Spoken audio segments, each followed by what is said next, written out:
Здраво на сите! Јас сум Ана Ангелеска. Учам во основното општинско училиште Климент Охридски и сум 6-то одделение. Денеска ќе ви раскажам книгата Змејот на татко ми од Рус Стайлс Гарнет. Во оваа книга се раскажува за едно дете кое тргнува на една авантура да најде еден змеј. Во оваа книга главни ликови се Елмер, старата мачка, животните од островот и змејот.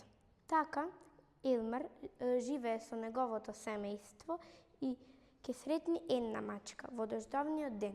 Тој ќе сака да ја припитоми и ќе ја чува. И така, таа ќе му објасни дека таа минатата година била на остров и таму нашла еден змеј. И Елмер ќе се спреми да оди. И тој пошол, се качил на еден брод и заминал. И носел детски работи, гумени мастики и лижавчиња.